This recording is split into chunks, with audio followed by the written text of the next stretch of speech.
3, 2. Good afternoon. I now call to order the meeting of the Equity Committee for Thursday, November 18th, 2021. In accordance with the Board of Education's amended resolution approved at the October 13th, 2020 board meeting, in the event of a medical or health emergency related to COVID-19, the board chair, in consultation with the vice chair and the superintendent, may declare that a board meeting or a board committee meeting be held remotely in its entirety without the physical presence of board members, or in a hybrid manner with only some individual board members participating remotely, subject to the establishment of a mechanism that would allow each board member the opportunity to fully participate in the meeting despite not being physically present, and that would allow the public to also remotely attend these portions of the meeting that are open pursuant to the Maryland Open Meetings Act by being able to listen or view those portions of the meeting. As a result, sorry, I'm like losing my place. As a result, today's Equity Committee meeting is being held virtually and broadcasted through Microsoft Teams live on the BCPS website. In order to efficiently conduct this meeting, all voting items this afternoon will be done by roll call vote. Board members will say their names before making and seconding a motion as applicable, as well as when requesting discussions on an agenda item. Ms. Fast, please call the roll to determine a presence of a quorum of the committee. Ms. Scott. Dr. Hager. Here. Ms. Mack. Ms. Pastor. Here. Mr. Thomas. Here. Okay, and Ms. Fast, please call the roll of the staff members participating in today's meeting. Dr. Yarbrough. Dr. McComas. And Mr. Handy. Present. Great. Anything else we need to do before we can jump into the agenda? I think I do see one more staff member, Dr. Jeffrey Holmes, present. Yes, Dr. Holmes is present. Thank you. Are there any other staff members present that were not recognized? All right. Great. Thank you. So we are going to get started with our agenda, and the first item on the agenda is new business. And so we are going to start by discussing applying an equity lens.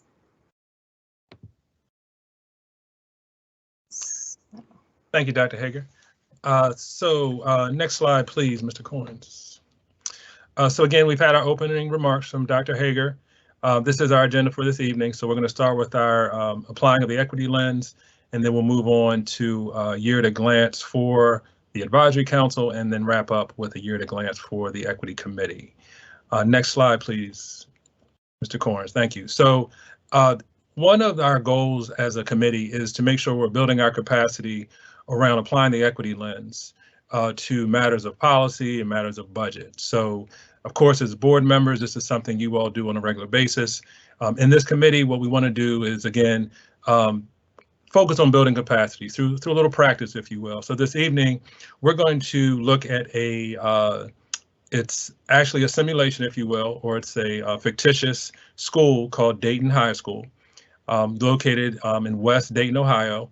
And we're going to use these questions that you see that we've been discussing from the Maryland Association of Boards of Education, and we're going to apply those questions to some excerpts from this article. So you'll see I've pulled a few excerpts for us. We'll go through them together as a group and really just have some dialogue around which of these questions, could be one question, could be all five, could be, somewhere in between, which of these questions apply to these statements from this particular article. And again, this gives us a chance to practice before we, move forward in applying these to real situations that you all deal with. And again, knowing that you've done some of this already, what we want to do is institutionalize it, if you will. So we want to make sure this becomes regular common practice within our committee, and also as you all work within the larger board context. All right, so let's go ahead and jump in. So thank you, sir.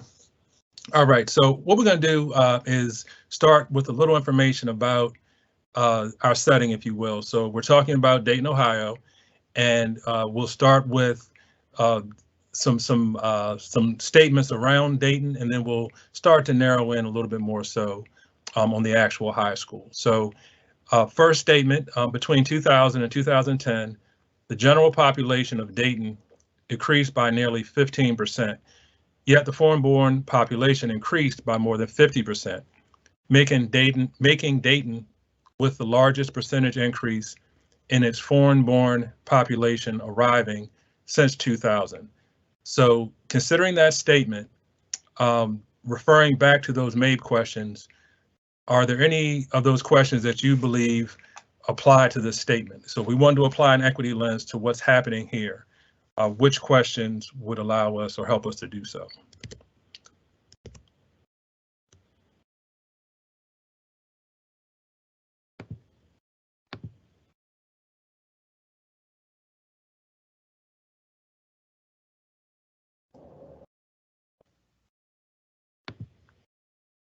I have thank you, Dr. Hager. I would say question number 4, what are the barriers to more equitable outcomes related to this? So if the population is increasing to 50%, more than 50% foreign-born, maybe are there resources available for those foreign-born individuals, maybe that might not speak English and need other resources available to allow for them? If we're referring this to a school system, then what infrastructure is in place to recognize the diversity that would be coming into the school system because of the largely more foreign-born population in Dayton, Ohio? Okay, thank you, Mr. Thomas. So question 4 for you. All right, any other thoughts? I would say number 1, just identifying the underrepresented groups, because this statement just says foreign-born. But if there was an influx of, foreign-born individuals, is it due to a refugee situation or something like that, where it's a very specific subgroup that has specific needs? So just learning more about what that means. Okay, all right. Thank you, Dr. Hager. I'd like to I concur with Dr. Hager in that point. Okay, so question 1 for Dr. Hager. All right. I think that's good. Dr. Hager, may I put a question forth to staff? I don't know if any staff wanted to weigh in. Would that be okay? That would be great. All right, thank you. Any staff, and Dr. Holmes, I know you're with us. Any thoughts before I'll share some of my thoughts, but just wanted to make sure everyone else had a chance to share. May I have a copy can you put the copy of the questions in the chat? I think I can do that. Yeah. Let's see. Thank you. Yep, you're welcome.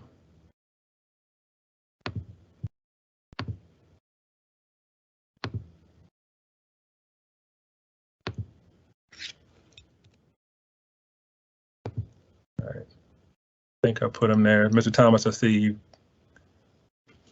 were in the chat as well. So does that help, Dr. Holmes? Hopefully. Okay, we're good.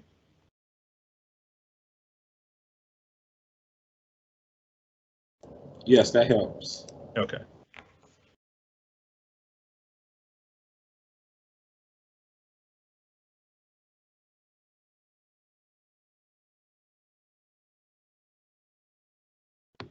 I think number 2. Okay, so number 2 for Dr. Holmes. Okay. Anything you want to add to that? I just think that's something.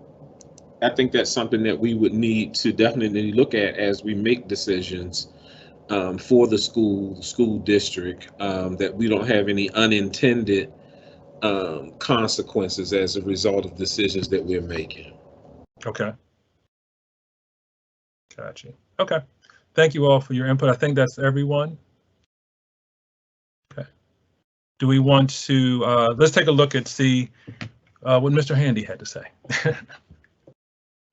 So these are just my examples. So Mr. Corns, if you can run through the first one. So question 1, which is one that you all shared.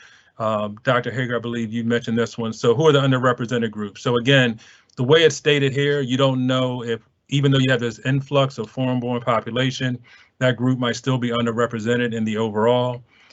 So we want to look at that, consider that when we're making decisions about really policy, again, and budget if we're a Board of Education, and then what are the potential impacts on these groups? Next item, please, Mr. Corns. Okay, also I saw question 2.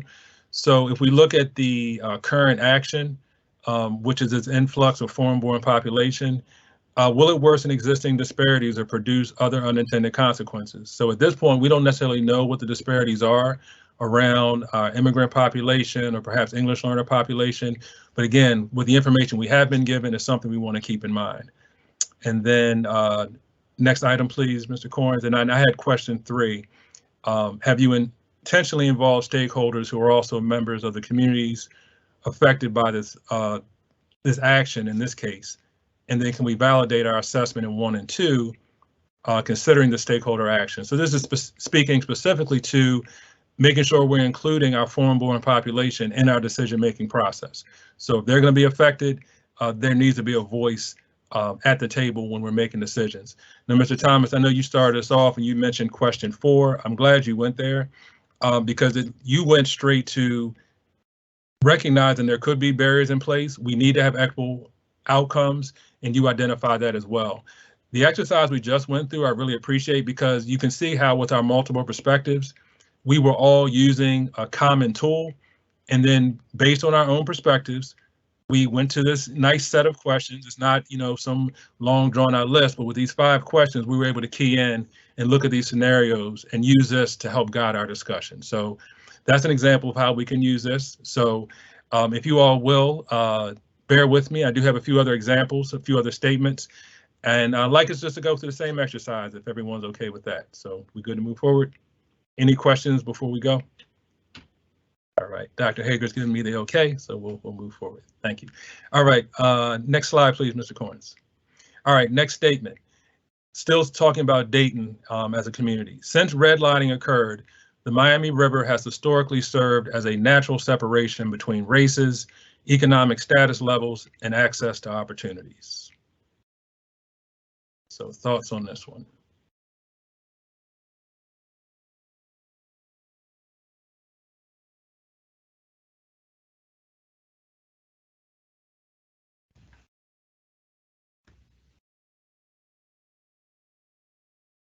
Dr. Hager, you okay if I facilitate, or would you like yes, to? Please do. Okay, Yeah. just want to check. All right, so Mr. Thomas. Thank you, Mr. Handy. So reading this, I would say that I'm going to apply number 5. How will you A, mitigate the negative impacts, and B, address the barriers identified above? One of the barriers we can see is that due to the redlining, there is a separation between races, economic status levels, and access to opportunities. And so I'd apply number 5. How are we going to address those barriers that the separation would create? Thank you, sir. Any other thoughts? I would say number 2. So I'm thinking of this in the context of we're making a policy in the knowing what's happening in the community, and this is just background information in the community, right? So due to this redlining that occurred, there are existing disparities, and so number 2 would suggest, whatever we do, we don't want to make things worse given the structural barriers that are already in place in the community. So we don't want to enhance the existing disparities. So number 2 is what I would go with first. Okay, thank you. I look at number 4. Let me pull this back up so I can really see it. Clearly, you have that natural barrier. And so mandated, political, emotional, all of that certainly has to be addressed. That's major right there in this situation, because there's a number of embedded problems there that must be addressed. Anytime this is brought up, it hits all of them between races, economic status levels. Can't get around number 4. Thank you. Sure. Dr. Holmes, you'd like to weigh in? If I may, I would say question 1, part B is what I'll call it. Part B of question 1, what are the potential impacts on these groups? So with the red line and in the Miami River serving as, what impact does that have on those students and families who are, once they are identified, what impact will it potentially have? I also really liked number 2. I'm always careful of good intentions going bad when you're making policy decisions for certain actions or groups or what have you. So I'm definitely a fan of number 2, but I looked at that part B of number 1 and wanted to add that into the conversation. All right, thank you. And then let's take a look at the ones. You'll see a lot of overlap. I'll share the ones that I identified.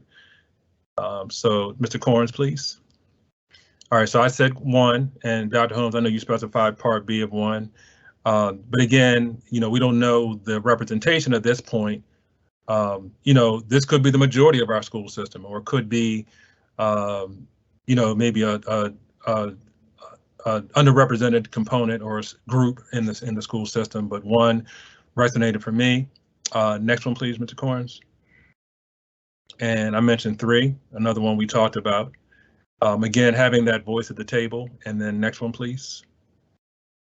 And then number 4. So to me, the richness of this tool is what you all have been doing, right? So the dialogue, the rationale for why you're going in. And notice that we can do this with, like you said, just a simple sentence. And notice how much traction we can get, if you will, on some deep discussion before we make these decisions around policy and budget. So, okay. All right. So 1 more on Dayton, and then we'll start to look at the school in a little more detail. So next slide, please, Mr. Corns. All right, so next item, less real estate mortgages are given to the residents located on the west side of the river.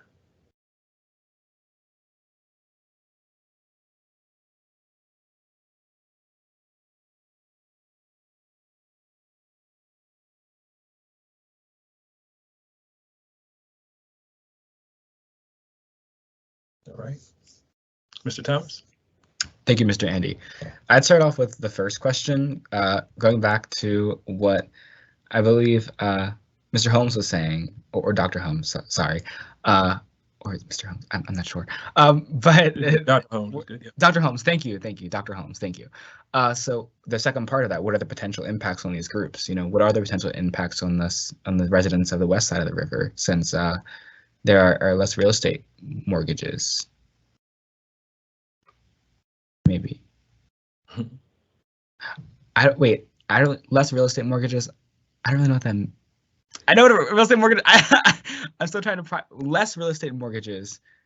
Oh, it means that they have less of an opportunity to get real estate. They have less of an opportunity to do that. So I would say, yeah. What are the impacts on those groups on the west side of the river who can't get those mortgages? I'm kind of building off the point about, it's about property ownership and home ownership and paying property taxes, and kind of it gets into a bit of a political discussion that makes me think of number 4. Just thinking that there could then be other barriers to promoting equity in this community that feel as if they're outside of the school board or school system's authority, and so just kind of considering those barriers when putting forward policy. And of course, I piggyback right on number 4. Cannot get around the impact there, and that's certainly going to or being attached to number 5. How will you mitigate the negative impacts? Well, that's a big order, and it takes all of the things that you have in number 4, because you have again that physical barrier, but clearly something else has been set up historically, since you have less real estate mortgages. So you now have some historical baggage that's in there. as well.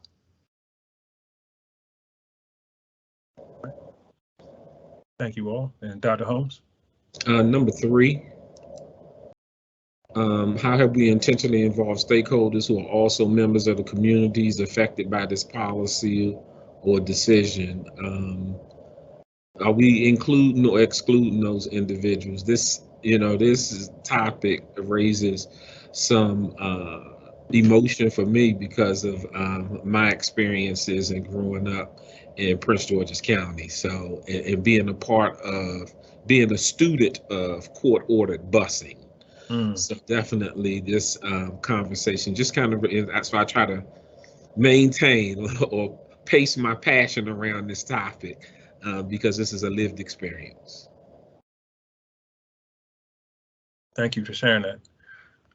And again, I appreciate the perspectives you all bring to this. Again, all of this off of one sentence, and just love how you all broke this down, discussed it, talked about lived experience, talked about the history. Dr. Hager talked about property values. Mr. Thomas started and dissected it. So I admit this is my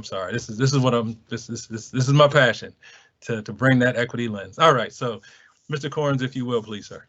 All right, so I said question 1 for me.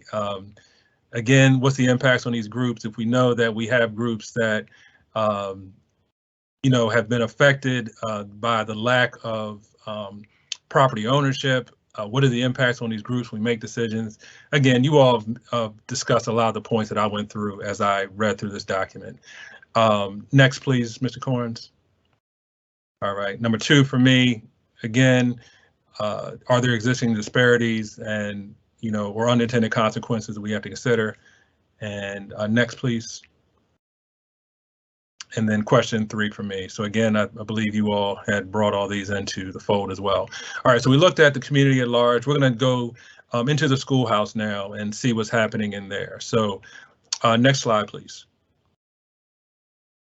All right, so sorry, before we get into the school itself, we'll look at the district. So Welcome Dayton is an initiative led by the city to welcome and assist immigrants and refugees. The goal of this program is to reduce barriers to business development, increase participation in government, easing access to social services, and reducing the risk of employers taking advantage of new immigrants. Okay, so knowing this is happening, what questions are coming up for you?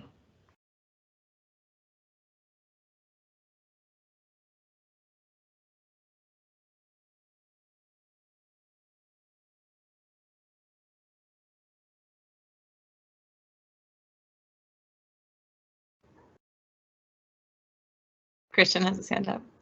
Oh, right. Oh, thank you. Yes, sir. Mr. Thomas?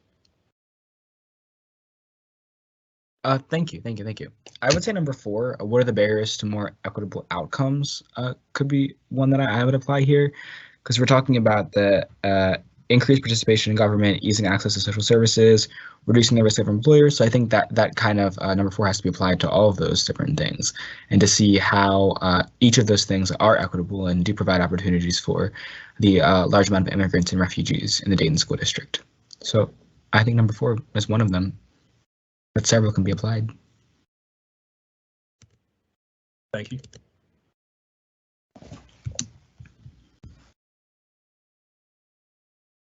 So I was thinking number 4 as well, but kind of what I was thinking doesn't necessarily totally align with any of the 5. But if this is a decision that was made by the county or the city, it has a lot of implications for the school district, potentially by bringing in more children, potentially children who have experienced a lot of trauma, potentially children whose first language is not English. And so the school system would need a lot of additional resources, and whether that they were involved in the decision to put forth this initiative and are going to be compensated with the resources that they'll need to support these children is just a big question that I have. So it does fall in line, I think, with number 4 of kind of the political framework of this initiative.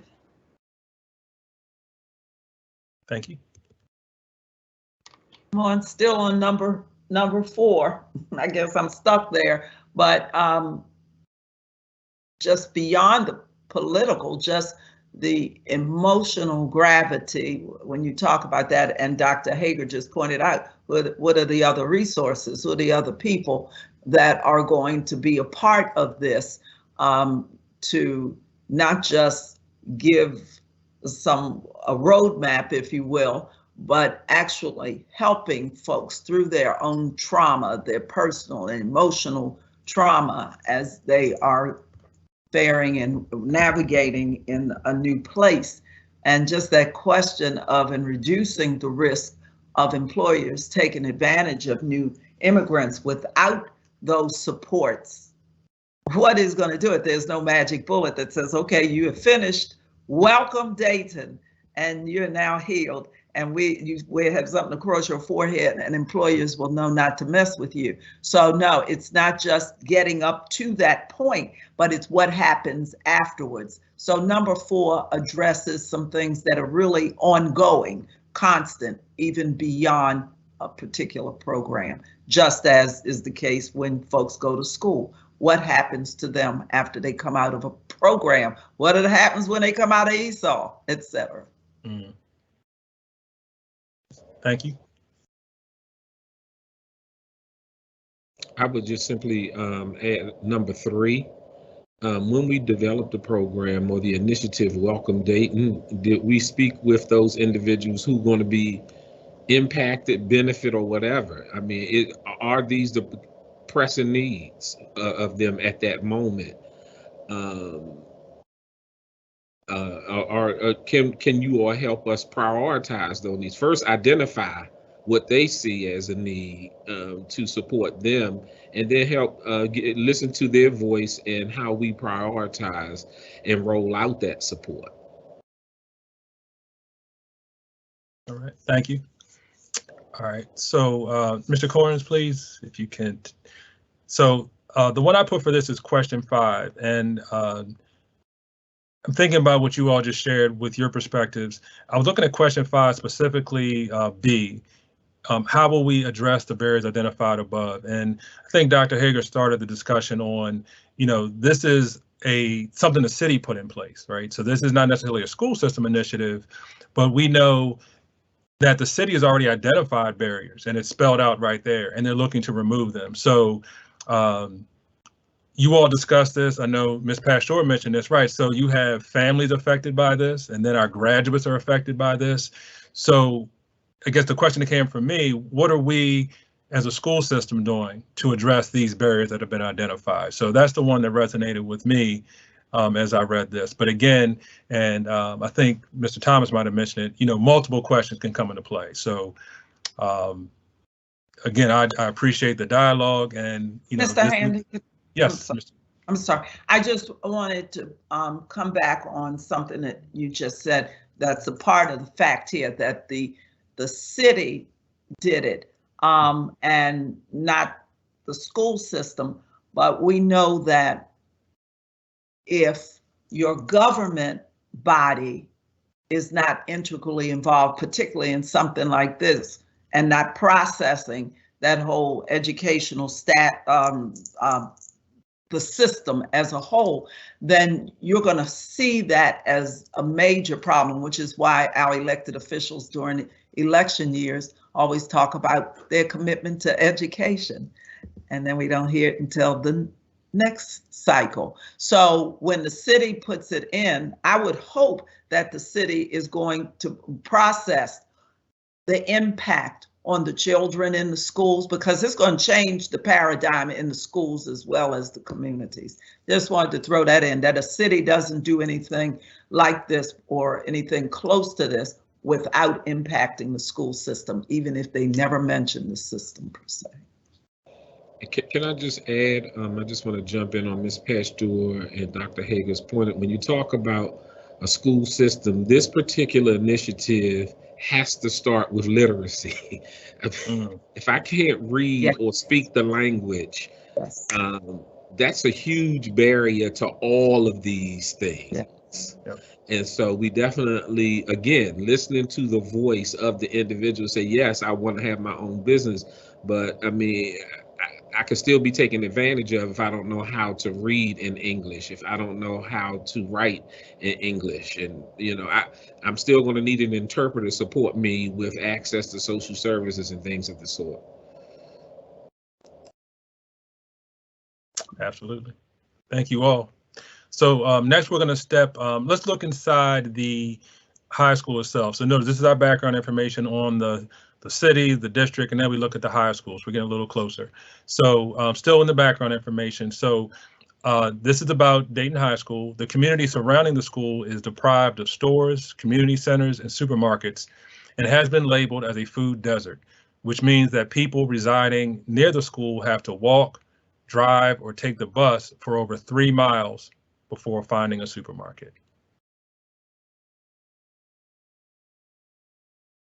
So questions that are coming up for you.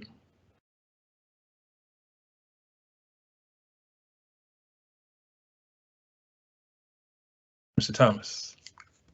Thank you, Mr. Handy. I would use number 5. How will you mitigate the negative impacts? So, well, first you have to identify the negative impacts. So I guess that would be another question. But once it's identified, having a food desert and not having access to food, you know, how are we going to mitigate that? How are we going to fix that? How are we going to address the food desert that is surrounding the school community? And what things could be provided in the school to maybe assist with that? You know, maybe free lunches, maybe opportunities for community lunch centers in the area, so that students and families won't have to travel over 3 miles to find a supermarket. Thank you.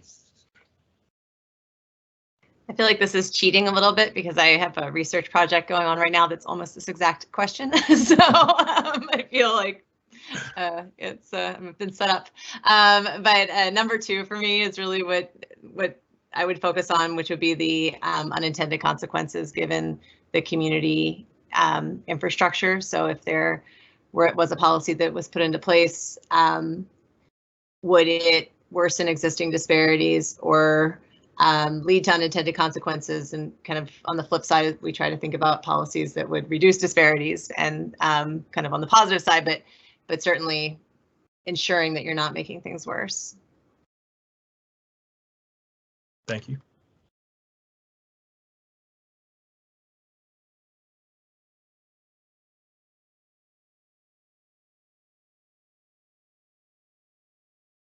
Ms. Pastor, are you still contemplating?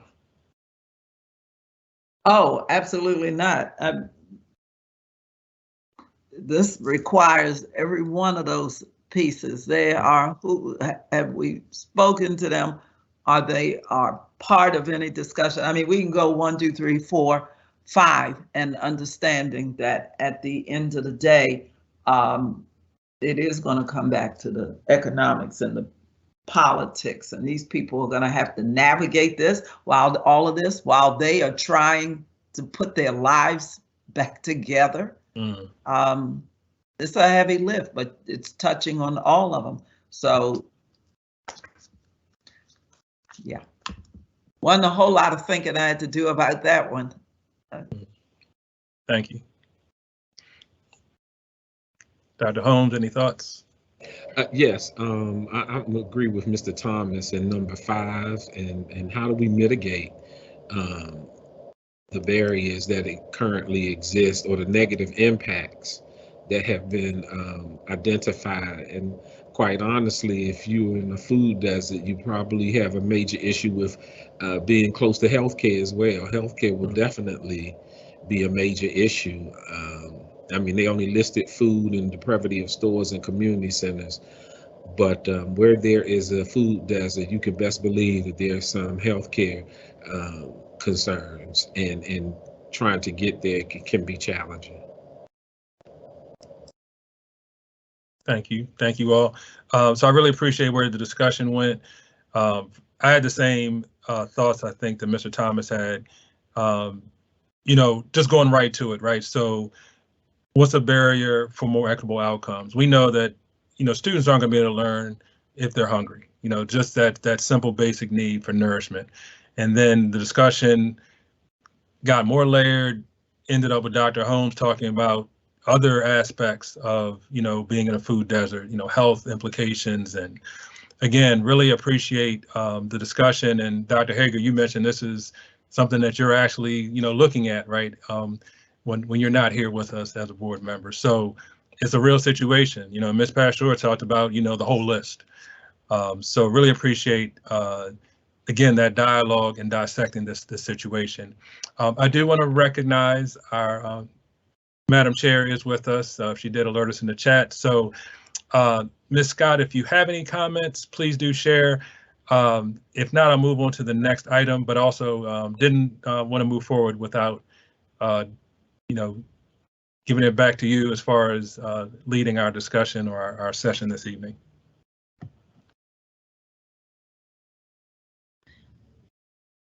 There I am. Great. Thank you so much for that. No, I didn't have anything additional to add, but it sounds like it was a good and robust discussion. So thank you. Okay, you're welcome. All right, Mr. Corns, if we can move on to the next item. Oh, I'm sorry. Thank you very much, sir. So actually, I had 4 and 5. So again, we know there could be negative impacts and barriers. So we had a good discussion on that. All right, so we're going to stay with the high school and take a closer look at what's happening in the school. All right, so now we're getting into some demographics for the school. So Dayton High School serves 1,200 students. 40% of these students are boys and 60% are girls.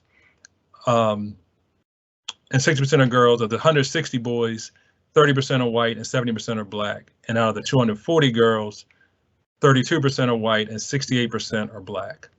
Looking at the demographic data, about half of the black population is composed of African American, while the other half are from Congo and Eritrea, where massive conflicts have forced locals to flee and seek refugee status in other countries. All right, so now we have a closer look at the school demographics, so we know who's in our school building. Knowing this, are there any questions that come up for you?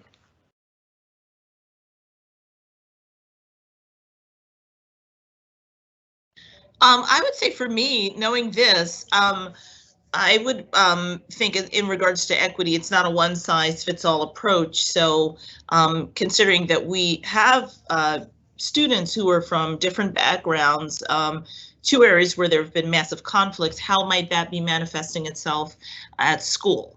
And is it manifesting? Are there conflicts that are happening in the schools, and how are we as a school system addressing those issues? Thank you, Ms. Scott. All right, Mr. Thomas? Yeah, piggybacking off of Ms. Scott, I think that relates to number 4, especially with the emotional barriers to equitable outcomes because of what kind of trauma the students might be facing from those massive conflicts in their former countries, and how could some of the conflicts that are currently happening and the effects that it would have on their family members impact their performance in school. And I'll jump to number 3 because that certainly goes to what Mr. Thomas just said about 4. You have to engage them, not make assumptions about what the conflict was like for them, because even if there are conflicts in their home country, how it impacted them is going to be different for different folks. So engaging them in this setting to see what their needs are, their interests or their fears or their concerns as well. So engaging the stakeholders as well. And I was going to say number 3 and number 1, 3 for the same reasons Ms. Pester just specified, but also in school systems, we break demographics down in a certain way. And so there's this large percentage of children in this district or this high school that would be considered Black. And we know that half are refugees. The other half were likely born and raised in Ohio. But we also just heard about all of the disparities that already exist in that community in Dayton, Ohio. So everyone's coming to their education with their own backgrounds and thinking about how we would look at the data and look at progress and measure progress with the demographic variable of white versus Black would not really tell us the whole story about how we're serving the kids in the school system. I don't know if that made any sense. I started rambling at the end. So. Makes sense to me.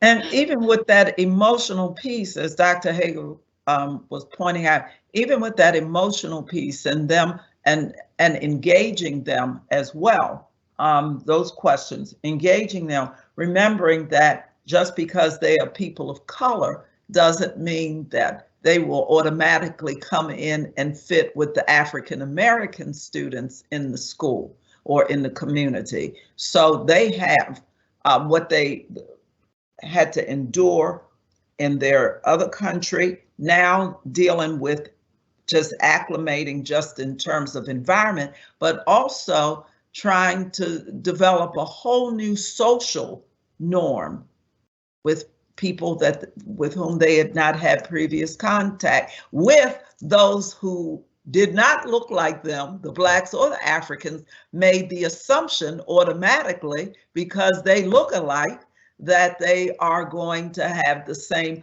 cultural or personal, emotional, etc. Ties. Thank you.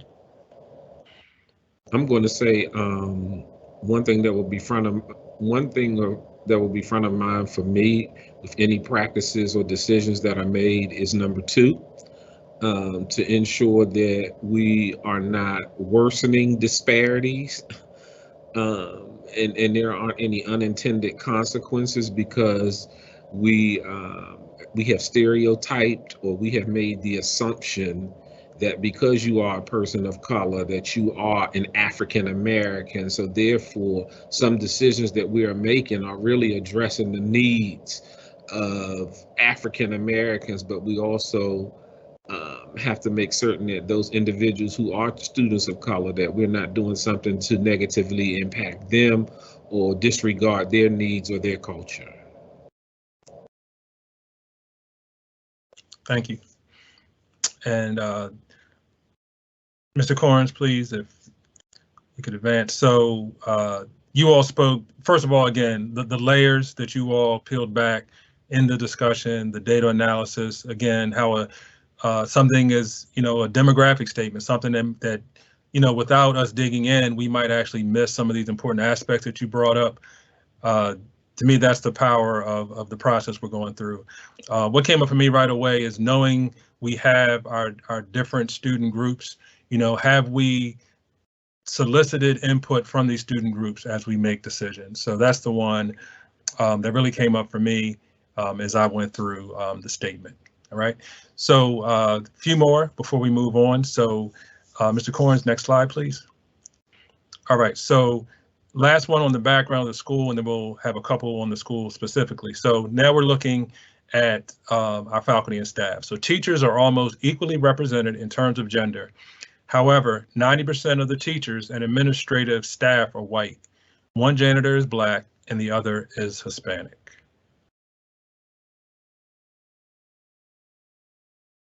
So any other questions that come up for you knowing this?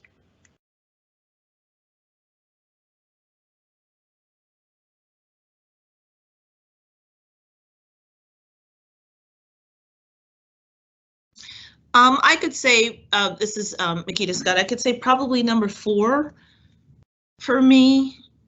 In that, what are the barriers to more equitable outcomes? Perhaps to having a population that's representative of the student body, and what that impact has had on students in learning, having the makeup of the staff, and then only seeing people of color in certain positions, but not thoroughly throughout the entire system.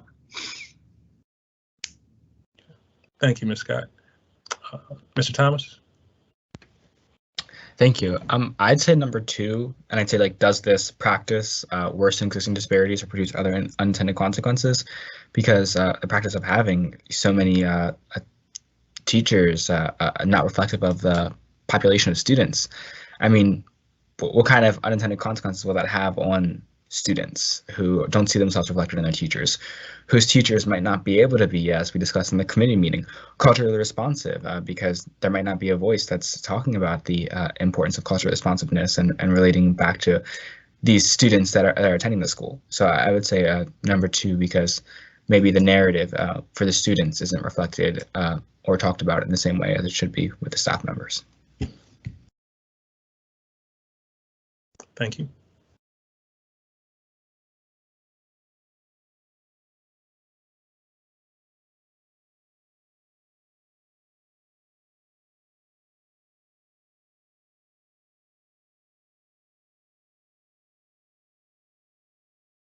I was on mute. I'm sorry. Did we have any other questions or concerns? Nope, I guess just using a little wait time. I didn't know if Dr. Hager or Ms. Pastor wanted to weigh in.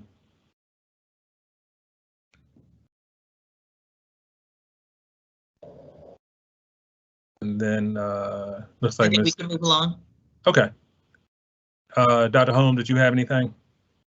I'll go to my 1B. Okay. What are those? What are the potential impacts on these groups with these demographics? What are some of the potential impacts on the underrepresented group? Okay, thank you. And then for me, sorry, I apologize for not jumping in earlier. And I apologize if someone else said that I was typing something in the chat. But really, I keep talking about unintended consequences. But if the teaching staff is not reflective of the students in the school, then policy changes may not be implemented as planned. And so just thinking about kind of what those unintended consequences could be. I apologize if someone already said that.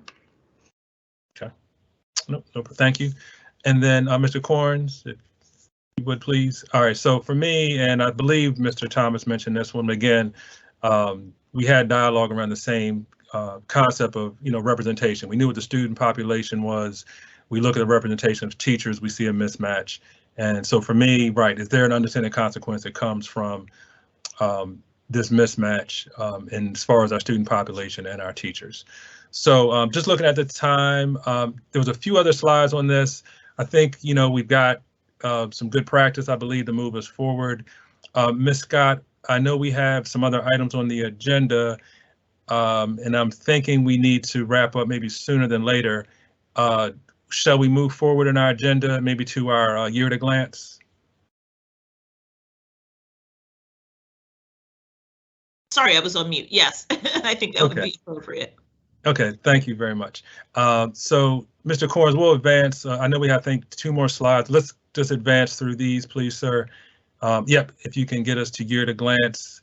I wanted to make sure we got input from as many committee members as possible.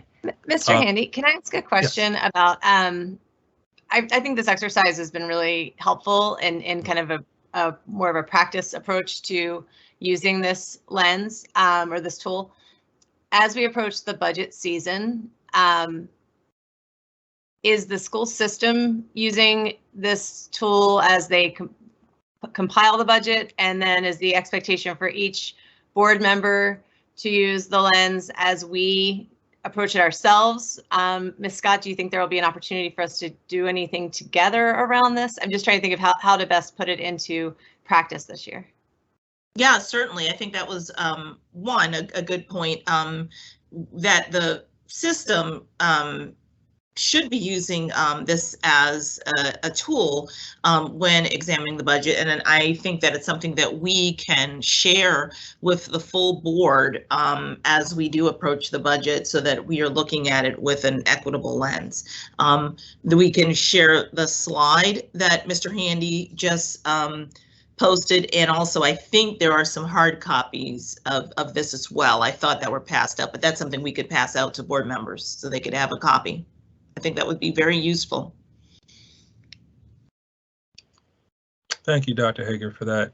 And Mr. Corns, can we go back one slide? I'm sorry. And Dr. Hager, thank you for slowing me down just a little bit, because I did want to just do a recap. I guess as far as I can't speak to, like you said, board actions, and thank you, Ms. Scott, for addressing that.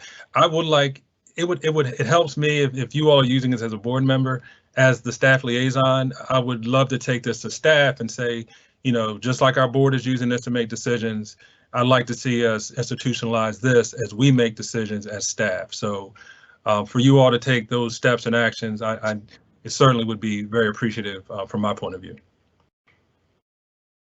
Okay, thank you. So is this something that you will be able to take to staff or take to Dr. Yarborough, that I guess sort of like as a recommendation from the equity committee, using the equity lens? And is this something I'm wondering if we need to take a vote on, or just through consensus that, you know, and again, this may be something that staff are already using. I'm not sure.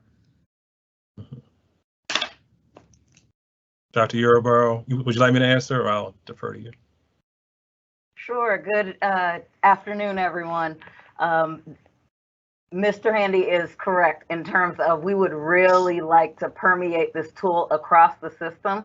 And we felt that it was a good idea as the equity committee to get some facility with the tool to model it for anyone who is watching.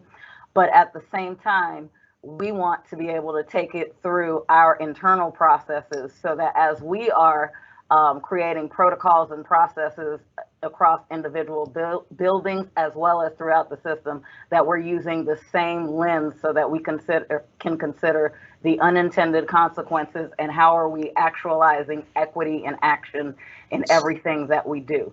So certainly it is something that we're going to be moving forward across Team BCPS as a part of our trainings, but also having our wonderful members of the Board of Education modeling this is also very helpful.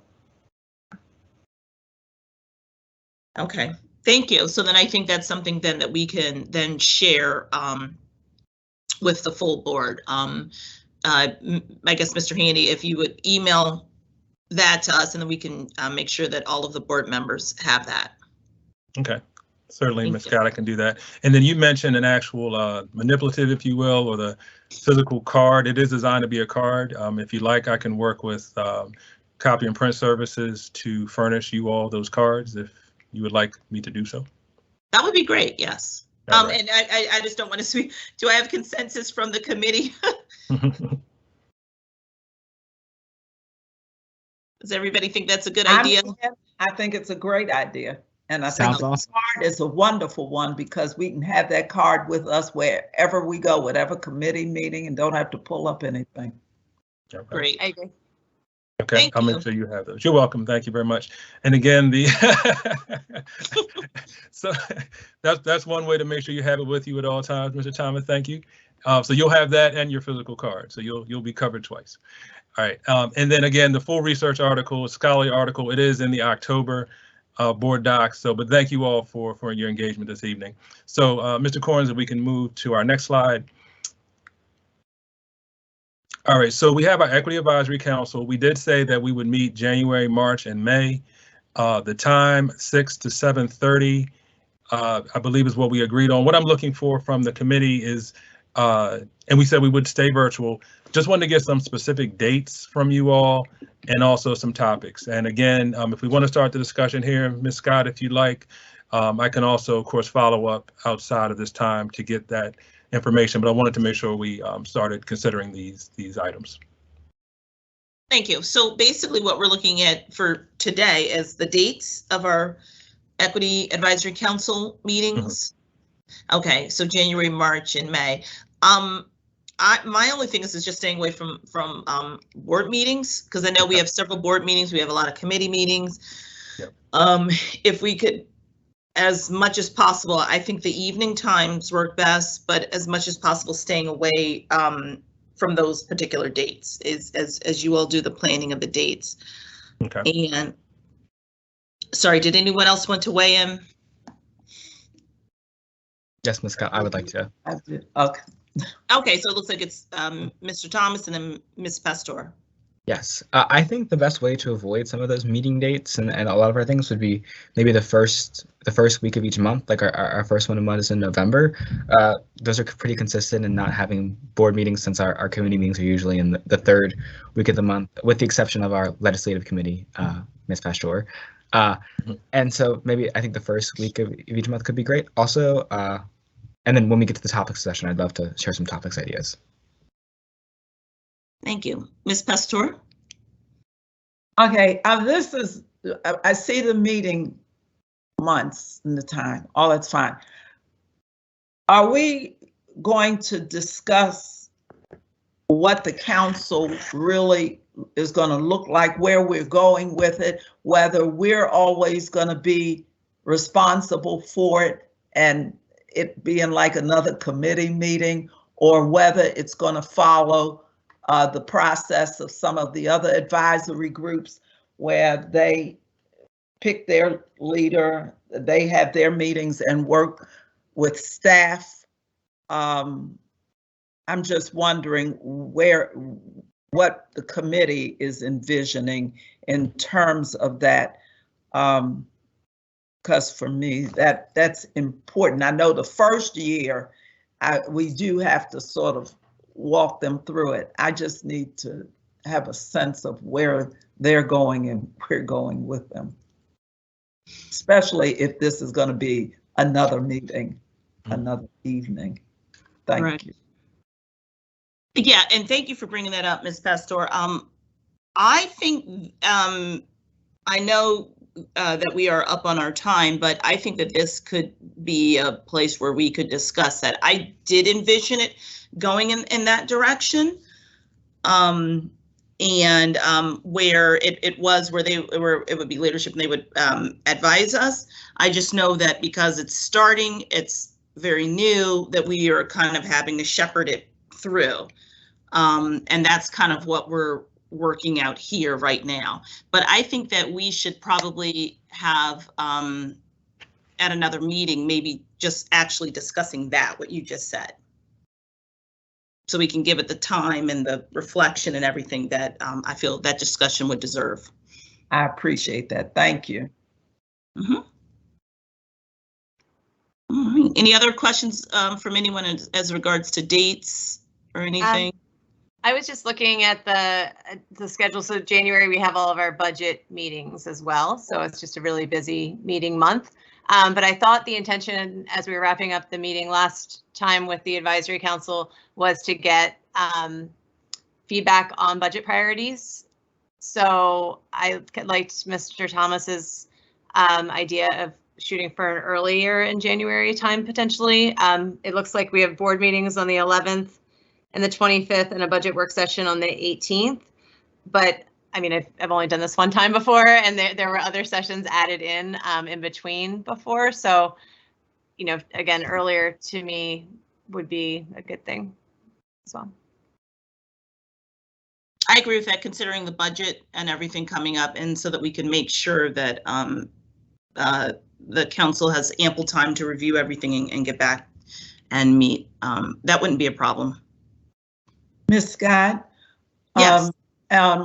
Just one question, I guess, to Dr. Yarbrough and Mr. Handy. In light of our early January, which I agree with both of you on that, those materials that they really need to have in order for them to process what they might want to do, how they want to function, questions. When will they get those materials? So, I'm sorry, Dr. Yarbrough, if I may respond. Absolutely, Mr. Handy. Yes, Ms. Pastor, I'll make sure they get those before Thanksgiving break. Great, So I appreciate them. That's excellent. That'll give them plenty of time to read, digest, get through the holidays and not think about the school system, but to do all of that before our early January meeting. Thank you, appreciate it. You're welcome. And that's a good point Ms. Pastor brought up. I want to make sure that we are getting the council members information via email well in advance of the meeting, so they have time to review everything, look at everything, and are prepared, able to be prepared rather when they come to the council meetings. Because I felt I didn't know before, and again, it was our first meeting, what they received or that they had received everything so that they could actually be, you know, make sure that they knew what we were discussing. So I know it was the first meeting and it was kind of everywhere, but I was just saying going forward. And Ms. Scott, Mr. Handy, to that point, can we get a copy from now on of whatever they get, because it would help us as they're speaking to know from what they're speaking. So we letter, documents, even though we might have the documents, we need to know which specific ones they received and to what they're referring. Yep. Okay. Thank so I see you. this. Yes, I can assure that on my end. And Ms. Scott, I'll ensure that what you've stated will happen as well. Make sure they have preparation. Yes. Thank you. I would also love, if it's easy, a list of the members. I was not taking as detailed notes as I normally do last time, and it was great to hear kind of the, their names obviously, but kind of the position they're filling on the council as parent or a teacher, or, administrator. That type of information I think would be really helpful to get to know them a little bit better. I can share that as well. I think that will be helpful, like you said, for you all, the committee, and I'm sure the fellow members on the council will appreciate that. So I'll make sure that gets to you all as well. Thank you. And probably also for the council to have a list of the members of the equity committee. Okay. Yep. So they know who And we are. I'd like to throw in that we are introduced other than just saying we're here, because that was just making the assumption that they all know who we are and we're here. Thank you. You're welcome. Thank you. Okay, so it looks like the next one is, I guess, topics. And it looks like are you about to drop off, Miss Pastor? I think she's gone. She's left, yeah. Okay. I was trying to catch her.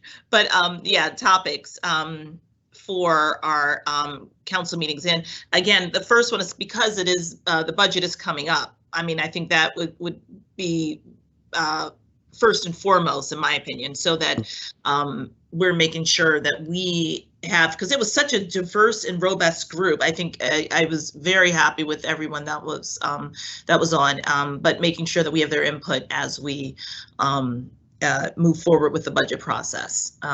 Mr. Thomas, you said you had some comments about the topics. Yes, I have some great topics. I think that we should receive presentations from the council members.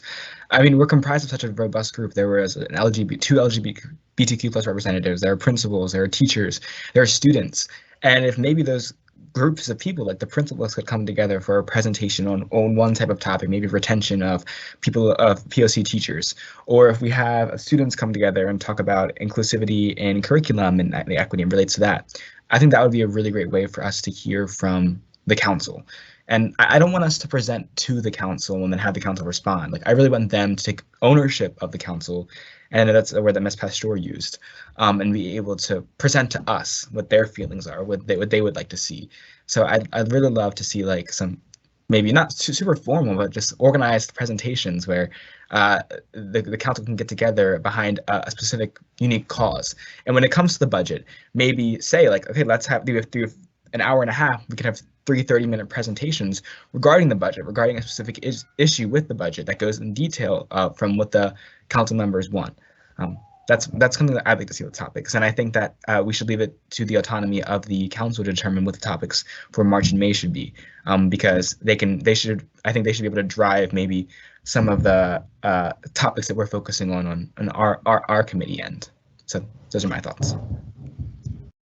I have similar and opposite thoughts from Mr. Thomas. So I like the idea of the committee driving the March and May topics. I completely agree with that. And I think presentations are fine, but my preference would be to keep them very minimal and instead use breakout sessions and get into small groups and dig into the work, because I think what we really want from this incredibly diverse and fairly large, which I appreciated how many people are serving on this council, but it's hard to have one big conversation. And so if we can have structured, smaller conversations around topics, whether they choose their breakout room on topic specific, we create them by their role, if they're an administrator or parent or whatever, we can do it different ways. We could have, they could bounce around to different breakout rooms. We could do it lots of different ways, but in order to get that kind of feedback from the council, that will hopefully then drive our work. Yeah, I was just typing in. I think these are some great suggestions, and that's ultimately what I believe this council was set up to do, to drive our work, not where we present to them or talk to them, or it's just, it's for them to drive their work and to advise us. And like what you were saying, what we may think, it might be something completely different. So I think those are actually great ideas. I like that about reaching out and then having them perhaps suggest to us what the topics for March and May should be. Absolutely. I think Ms. Pastori's left, I was saying. So yeah, are there any other suggestions or anything? And Mr. Handy, what would that look like in practicality? Would that mean then that you all would send out something to all of the members on the council asking for suggestions, or how would that work? So Ms. Scott, I would start with write an email in advance of our January meeting, knowing that we're going to focus on budget, tell them to start to have some ideas in mind. And then when we come together in that meeting, hopefully reach some consensus on what those topics would be. That would be my idea. And when you send that out, could you also, I guess, maybe send them an example, or not an example, maybe the budget from last year, or for, I guess I'm kind of thinking of folks who may not be familiar or may not understand, like giving them sort of some examples of maybe like the budgets in the past, just so they have a frame of reference. Absolutely, I'll do that. Okay. Okay, and I think I'm just reading as far as what's in the chat as far as creating like leadership roles. I think that was what Ms. Pastor was speaking to ultimately, and I definitely see us moving in that direction. We're just kind of shepherding it through right now, so until it gets its legs. But I fully intentionally see this council really standing on its own. Thank you. Were there any other suggestions for any topics or anything else? Ms. Scott, to your point and the point of Mr. Thomas and Dr. Hager, I think we could provide a primer or an overview of budget topics and budget process, and then break out people by role so that they could identify by role some priorities that they would like considered. And then after they have an opportunity to speak in the small group, come back and reconvene as a large group to report out, and we can compile one list to move forward. I think that would be good. And also if we could include the timeline. Yes, absolutely. Great, thank you. Yes, Mr. Thomas. I forgot what I was going to say. I apologize. It probably will come back to me later tonight, but thank you. I just wanted to say that the idea of breaking them into their roles, like Dr. Yarbrough was just saying, would also then help them to get to know who, like, the fellow administrators are. So then when if they do end up having leadership positions, I think that's a good way to do it in January, to kind of get to know your peers on the committee, so that we can then identify the leaders within each group. So. Great. Thank you. Yes, Mr. Handy.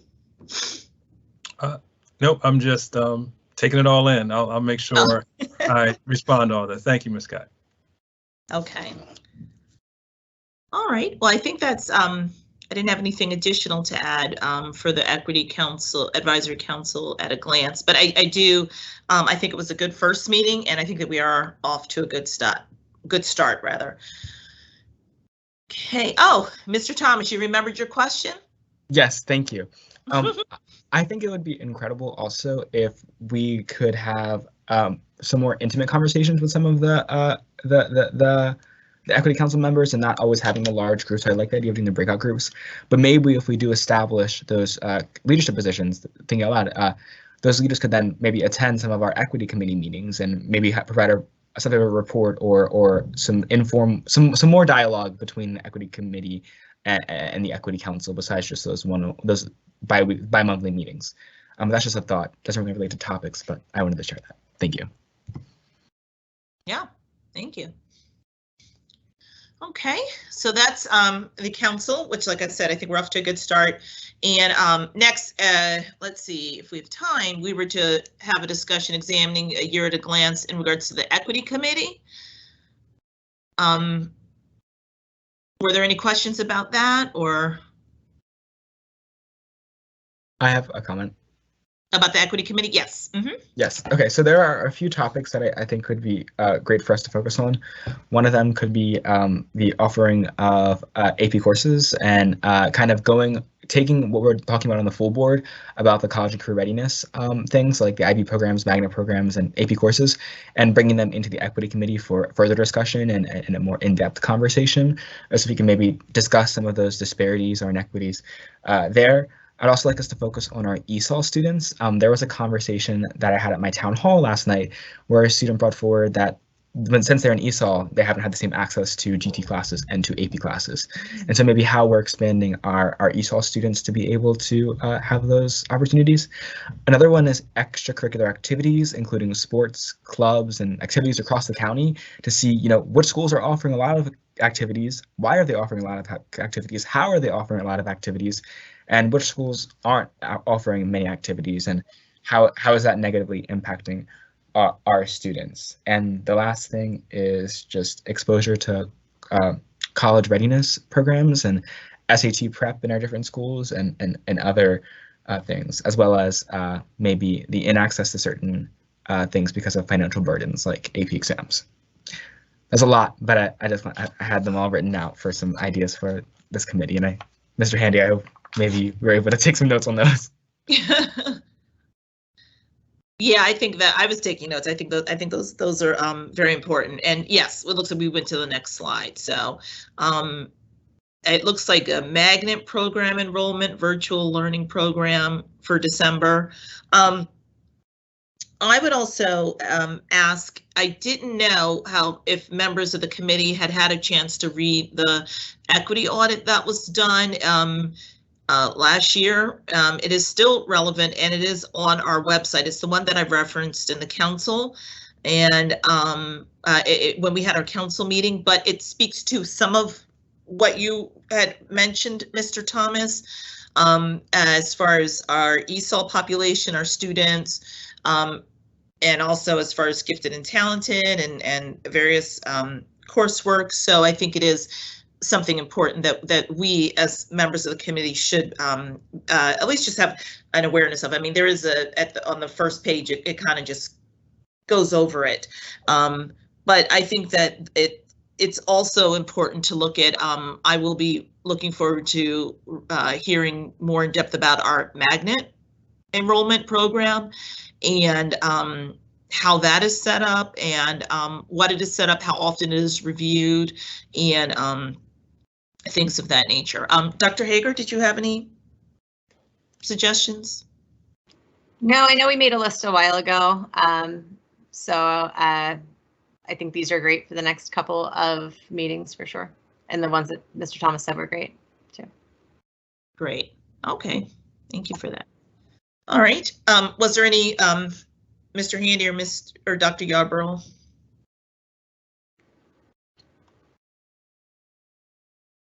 No? Oh, there's a comment from Mr. Thomas. Okay. Yes, thank you. I'd also like in our discussions, not just to learn about the inequities and kind of discuss them, but to also really dive into like the solutions and kind of having a conversation among board members as to what some of the solutions could be. So, or maybe even bringing in like the equity council to then talk about those solutions too, and just really like talk about those too, because I feel like for a lot of problems with inequities, when we have presentations on the board about these inequities, we have a presentation and then I don't feel like we ever get to see those solutions or have a conversation about what the solutions should look like. So I just hope that because we're a smaller, intimate group and there's so many things we can do with this committee that we can discuss those solutions too. Great, yeah. I think solutions are important, not just to discuss what the problem is, but what do we intend to do about the problem or inequity? Very good point. All right. Any other questions or comments about this? No? Okay.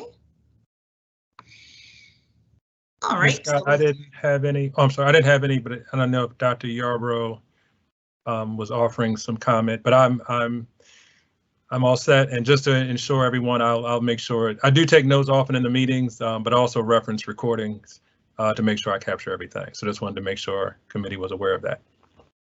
Great. Excellent. All right. Is there any further business or anything else that we need to discuss?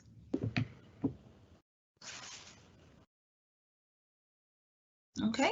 Well, then, since there's no further business, the meeting is now adjourned. Thank you all very much for your time. Thank you all. See you Thank you all. Thank you. Good evening. Yep. Take care. Good night.